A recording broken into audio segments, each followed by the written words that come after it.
جوانی میں صدقہ خیرات کرنا مشکل، کیونکہ جوانی میں انسان کیا کرتا ہے، روکتا ہے کہ ابھی میں پیسے بناؤں گا۔ اچھا، ایک موضوع سے ہٹ کے بات آ رہی ہے، دیکھو ایک بات خوب اچھی طرح کان میں بٹھا لو، دل میں بٹھا لو، کان سے سن لو، دل میں بٹھا لو۔ عام طور پہ جب ہم لوگوں کو صدقات و خیرات کی ترغیب دیتے ہیں تو لوگ کہتے ہیں پہلے ہمارے موٹے موٹے ضروری کام نمٹ جائیں، کچھ چیزیں ہیں، اس کے بعد انشاءاللہ ہم کیا کریں گے، پیسے جو بچ جائیں گے تو پھر ہم انشاءاللہ کسی اچھے کوئی مدرسہ بنا لیں گے، کوئی اسپتال بنا لیں گے، اچھے کام کریں گے ہم۔ یہ بہت بڑی مسٹیک ہو رہی ہے آپ سے، اس لیے کہ آپ نے اس کو ضروری کاموں کی فہرست میں شامل نہیں کیا۔ آپ ابھی تک دنیا کو مسافر خانہ سمجھنے کے لیے تیار نہیں ہو۔ یہ ضروری کام سب سے پہلے ہونا چاہیے، کیونکہ موت کا کوئی بھروسہ نہیں ہے۔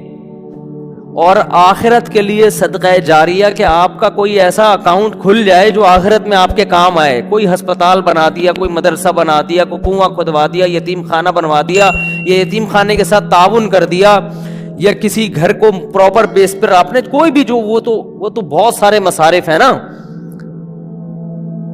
تو میں نے لاکھوں پتی لوگوں کو بھی دیکھا ہے کہ بھائی اللہ نے آپ نے ولیمے پہ 6 لاکھ روپے اڑا دیے، اور یار 8-10 لاکھ کا کوئی ادارہ بنا دو، یا کسی مدرسے میں کوئی ڈسپینسری بنا دو، یا کوئی اچھی فالتو نہ اڑاؤ جا کے کوئی بھی مانگ رہا پکڑا دیے۔ یہ بھی بہت بڑی مصیبت ہے لوگوں کے ساتھ۔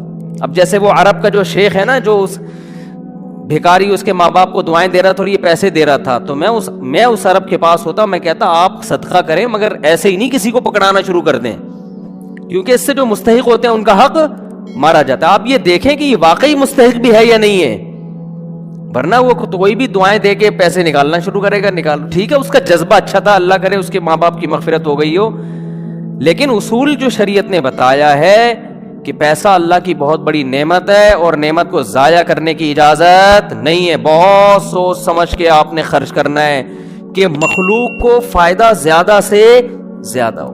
کم سے کم انویسٹمنٹ میں زیادہ سے زیادہ فائدہ کیسے ہو سکتا ہے، پھر اس میں زیادہ انویسٹمنٹ کرو۔ جیسے دنیا کے بزنس کا اصول ہے نا کہ انویسٹمنٹ کوشش ہو کم سے کم اور پروفٹ زیادہ سے زیادہ۔ ایسا تھوڑی کہ کوئی بھی کاروبار کے لیے 1 کروڑ مانگ رہا ہے، آپ نے کہا پکڑا دیا، چل دیکھا جائے گا کتنا پروفٹ آ رہا ہے۔ تو بھائی جو دنیا کی تجارت کا اصول ہے وہی اصول آخرت کا۔ تو آخرت کا اصول یہ ہے کہ جو 2 چیزیں اس میں فوکس کرنی ہے، انسانیت کی خدمت زیادہ سے زیادہ کس کام میں ہے۔ بعض کام ایسے انسانیت کی خدمت بہت ہے مگر ان کے اثرات زیادہ عرصے نہیں رہتے، پھر بھی یہ کام کرنا ہے، کیونکہ اس میں خدمت کیا ہے، جیسے بھوکے کو کھانا کھلانا۔ اب ایک آدمی کے پاس کھانے کے پیسے نہیں، علاج کے پیسے نہیں، تو مر جائے گا بیچارہ، بھوک کی تکلیف کون برداشت کر سکتا ہے۔ تو بھوکے کو کھانا کھلانا یہ بظاہر صدقہ جاریہ تو نہیں ہے، کیونکہ یہ زیادہ ٹائم تک چلے گا نہیں نا، کھانا کھا لیا پیٹ بھر گیا بس ختم، لیکن یہ خدمت بہت بڑی ہے، تو اس کو بھی فوکس کرنا ہے۔ اور بعض چیزیں ایسی ہوتی ہیں کہ جس میں فوری طور پر خدمت تو بہت نہیں ہو رہی ہوتی، لیکن اس کا اثر آپ کے مرنے کے بعد بھی قائم، جیسے کنواں بنا دیا آپ نے۔ اب کنواں ایسی چیز ہے جب تک کنواں رہے گا لوگ پانی پیئیں گے، آپ کو ثواب ملتا رہے گا۔ درخت لگا دیا، مر گئے تو درخت سے کو بہت زیادہ، ایک درخت سے کیا فائدہ ہوگا، نہیں آ رہی سمجھ میں بھائی ان کے۔ بھائی آپ نے ایک نیم کا درخت لگا دیا تو کوئی بہت تو نہیں نا، کوئی لوگ اس کو کھائیں گے تھوڑی، نہیں بھی لگاتے تو کیا ہو جاتا۔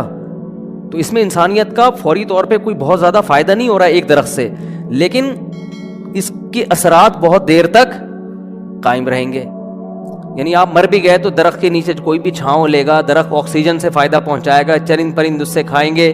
تو آپ صلی اللہ علیہ وسلم نے فرمایا، صحیح مسلم کی حدیث ہے، جس نے درخت لگا کے مر بھی گیا تو جب تک درخت رہے گا اس کو ثواب ملتا رہے گا۔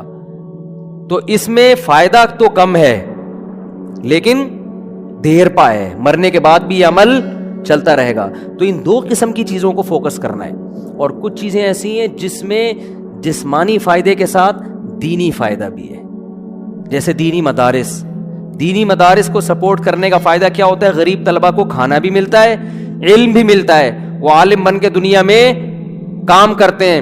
تو صدقہ جاریہ بھی مرنے کے بعد وہ علماء جو کام کریں گے پھر آگے ان سے جو ہدایت پھیلے گی, پھر وہ لوگ آگے جو تبلیغ کریں گے, تو جب تک اسلام باقی رہے گا آپ کو ثواب ملتا رہے گا. لیکن اب یہ بھی نہیں کہ کسی بھی مدرسے میں اٹھا کے دے دو, سوچ سمجھ کے کون کام کر رہے ہیں, کون ویژنری لوگ ہیں, کون, بہت اس میں پھینکنا نہیں ہے میرے بھائی. جیسے دنیا کی تجارت میں پیسہ پھینکا نہیں جاتا, بہت سوچ سمجھ کے. کوئی بھی آپ کے پاس آئے بولے 1 لاکھ روپے دو, میں پیسے کما کے آپ کو ہر مہینے 6,000 روپے دیا کروں گا, آپ پکڑا دو گے؟ ہیں انکوائری کرو گے بھائی 1 لاکھ کہاں, کون سا کاروبار آ گیا جس میں 1 لاکھ پہ آپ مجھے 10,000 دو گے یا 6,000 دو گے؟ وہ بتائے گا یہ ہے, اچھا مجھے دکان دکھاؤ چل کے. پھر جب آپ کو دکان دکھائے گا تو آپ کہو گے جب 1 لاکھ پہ آپ 6,000 کما سکتے ہو تو اپنے ہی لگا لو. ہیں کیا خیال ہے بھائی؟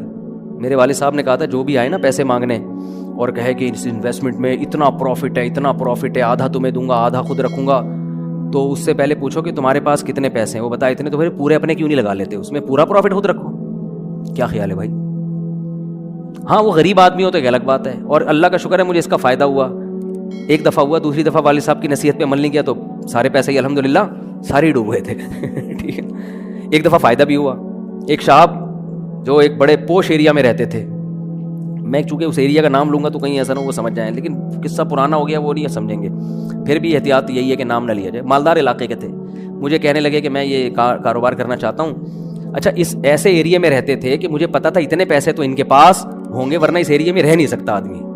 اب ایک آدمی ڈیفینس, ایک مثال دے رہا ہوں ڈیفینس کی, ڈیفینس میں رہتا ہو اور کہ میری تنخواہ 10,000 روپے, تو آپ کہو بھائی 10,000 والا ڈیفینس میں نہ کرائے پہ رہ سکتا ہے اور اپنا گھر ہو تو سوال ہی پیدا نہیں ہوتا کروڑوں کا تو نے گھر کیسے خرید لیا 3 کروڑ کا ہے بھائی. ہو سکتا ہے 4 کروڑ. اسٹیٹ ایجنٹ والے مجھے پھر فون کریں گے آپ نے ڈیفینس کی ویلیو کیا کر دی ہے, بیان میں گرا دی ہے. تو میں مثال دے رہا ہوں, یا اب ہر بیان کو نا لوگ بڑے سینسٹیو بن کے لے رہے ہوتے ہیں کہ آپ نے ڈیفینس میں 3 کروڑ بول دی ہے, ہماری تو ویلیو. تو اب کیونکہ شہرت ہو گئی ہے نا تو ہر چیز کو بہت زیادہ لوگ سیریس ہو رہے ہیں. 25 کروڑ ٹھیک ہے نا, 25 کروڑ کا. اب اس سے پھر لوگ پریشان ہوں گے یار ہم لے رہے تھے آپ نے قیمت بڑھا دی. تو بھائی یہ محض ایک مثال ہے, مجھے نہیں پتا ڈیفینس میں قیمتیں کیا چل رہی ہیں, تو کچھ بھی لگا لو قیمت. تو آپ نے کیا کیا, بات کیا چل رہی تھی, ہاں بندہ میرے پاس آیا, رہتا پوش ایریا میں, مالدار علاقے میں, مجھے کہنے لگا آپ مجھے پیسے دو میں یہ چیز خرید کے بیچوں گا, آدھا پروفٹ آپ کا آدھا میرا. تو مجھے ابا کی بات یاد آ گئی. میں نے کہا جو اتنے انویسٹمنٹ آپ مجھ سے کروا رہے ہو تو یہ چیز آپ خود خرید کے بیچ دو پورے پیسوں کی, پورا پروفٹ آپ کا, مجھے آدھا کیوں دے رہے ہو؟ انویسٹمنٹ جو مجھ سے کروا رہا ہے اور آدھا پروفٹ دے رہا ہے, اس کا مطلب وہ رسک لینے کے لیے تیار نہیں ہے. بولے ڈوبیں تو اس کے ڈوبیں, اس کا مطلب آپ کو خود پتا ہے کہ یقینی پروفٹ نہیں ہے. سمجھتے ہو کہ نہیں سمجھتے؟ تو کسی کو پیسے دینے سے پہلے جیسے انکوائری کرتے ہو نا, صدقہ خیرات سے پہلے بھی ایسے انکوائری کیا کرو, کیونکہ آپ کے پاس لامحدود رقم نہیں ہے. غیر مستحق کو دینے کا سب سے بڑا نقصان یہ ہے کہ مستحق لوگ رہ جاتے ہیں. لوگ کہتے ہیں کسی غیر مستحق کو چلا گیا تو کیا ہے, او بھائی پھر اتنے پھر مستحقین رہ جائیں گے اس سے, اور ثواب کمانا ہے نا, تو ثواب تو جب ہی ملے گا جب آپ کا پیسہ صحیح جگہ پہ جائے گا. جو غیر مستحق ہو اس کو ہدیہ دے دیا کرو بھائی دوستی یاری میں کہ چل یار گفٹ ہے. بات آ رہی ہے سمجھ میں؟ تو یہ میں اہم پوائنٹ کی بات بتا رہا ہوں کہ 2 جگہ خرچ کرنا ہے, ضرورت اور دوسرا جس کا اثر دیر پاؤ. صدقہ جاریہ بھی اچھی چیز ہے اور انسانیت کی ضرورت پوری کرنا. آپ کہہ سکتے ہیں یار ایک بھوکے کو کھانا کھلا دیا پیٹ بھر گیا تو وہ تو بس ایک ثواب ہے مخصوص مل گیا تو اب تو ختم نا, صدقہ جاریہ تو قیامت تک رہتا ہے. یہ اس لیے بتا رہا ہوں کہ ہم بعض دفعہ لوگوں کو بتاتے ہیں کہ یار یہ دیکھو یہ غریب ہے, اس کو بیوہ ہے, اس کے گھر میں راشن ڈال دو, کہہ رہے ہیں نہیں ہم تو صدقہ جاریہ چاہتے ہیں. تو یاد رکھو صدقہ جاریہ کے اپنے فضائل ہیں کہ وہ چلتا رہے گا آپ کا, لیکن بھوکے کو کھانا کھلانے کے, اس کی ضرورت پوری کرنے کے اپنے, وہ ثواب تھوڑا ہے لیکن وزنی بہت ہے. وزنی کیسے؟ حدیث میں آتا ہے قیامت کے دن اللہ اعلان کریں گے, جب میدان حشر ہوگا نا, بہت سختی کا دن ہوگا, تو اللہ اعلان کریں گے کہاں ہیں وہ لوگ کہ جب میں بھوکا تھا تو انہوں نے مجھے کھانا کھلایا, میں پیاسا تھا تو انہوں نے مجھے پانی پلایا, آج ان بھوکوں کو میں کھلاؤں گا کیونکہ انہوں نے مجھے کھلایا تھا. جیسے ہوتا ہے نا آپ کو بھوک لگ رہی تھی, کسی نے آپ کا اکرام کیا, تو اب آپ کو کہیں وہ بھوکا نظر آئے تو آپ سب سے پہلے اس کو کھلاؤ گے نا. یار میں ٹی وی میں آ رہا ہوں کیا ہے, تھک گئے ہیں تو بیان ختم کر دیتا ہوں, بس ویسے ہی بھی ختم ہونے والا ہے. دیکھو غیرت مند انسان کیا کرتا ہے, آپ بھوکے تھے اور آسان مثال, آپ کی گاڑی میں پیٹرول ختم ہو گیا, آپ نے پیٹرول پمپ والے سے کہا یار تھوڑا سا ڈال دو, پیسے بعد میں دے دوں گا میں آپ کو, ابھی جیب میں ہے نہیں. اس نے کہا چل یار ڈال دیا پیٹرول, میں اپنے پیسوں سے ڈال رہا ہوں, جاؤ یار. ایک دن کیا ہوا, اتفاق سے آپ پیٹرول پمپ کے مالک بن گئے. وہ آیا گاڑی لے کے, پیٹرول نہیں ہے, لائن لگی ہوئی ہے, بہت سے غریب آ گئے بغیر پیٹرول کے نا ٹھیک ہے نا. اب آپ کے پاس محدود پیٹرول ہے تو آپ کس کی گاڑی میں ڈالو گے؟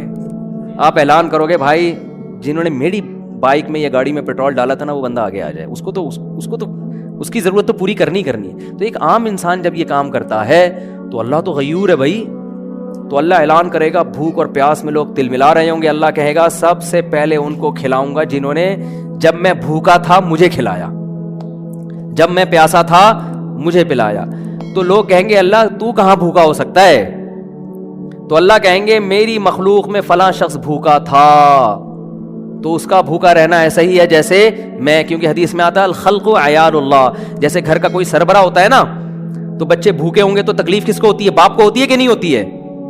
تو آپ صلی اللہ علیہ وسلم نے فرمایا اللہ کی مخلوق بھی ایسے جیسے اللہ کے اہل و عیال, اللہ کا تو اہل و عیال نہیں ہوتے لیکن مثال دی ہے, ایسے ہی ہے. اللہ کو ان کی فکر ایسے ہی ہے. وہ الگ بات ہے بہت سے بھوکے مرتے ہیں, یہ اللہ کی تقدیر ہے, یہ اللہ کی حکمت ہے, دنیا کو اللہ نے ایسے ہی چلایا ہے کہ کسی کو ملے گا کسی کو نہیں ملے گا. یہ اب اس میں تو اللہ سے نہیں الجھ سکتے, لیکن اللہ اعلان کرے گا کہ میری مخلوق میرا خاندان تھی, گویا کہ اللہ کا خاندان نہیں ہوتا, یعنی میرے ماتحت تھی اور میں لوگوں کے ذریعے لوگوں کو کھلاتا ہوں. تو جب میں بھوکا تھا تو فلاں کا بھوکا ہونا ایسا ہی ہے جیسے میں بھوکا. تو اس سے پتہ چلتا ہے کسی بھوکے کو کھانا کھلانا ایسے جیسے آپ کس کو کھلا رہے ہو؟ اللہ کو. تو اگرچہ یہ صدقہ جاریہ نہیں ہے لیکن بھائی ایک نیکی ہے, لیکن یہ وزنی بہت زیادہ ہے. تو ان دونوں مدوں میں خرچ کیا کرو. کرو گے کب؟ لوگ کہتے ہیں اچھا ٹھیک ہے وہ ایک دو کو تو کھلا دیتے ہیں, جو بڑا اماؤنٹ جو ہے نا جیسے اپنی شادی بیاہ پہ خرچ کرتے ہیں, گاڑیوں پہ خرچ کرتے ہیں, مکان پہ خرچ کرتے ہیں, اس ٹائپ کا اماؤنٹ اللہ کے لیے خرچ, اللہ کے لیے بس وائپر والے کو 20 روپے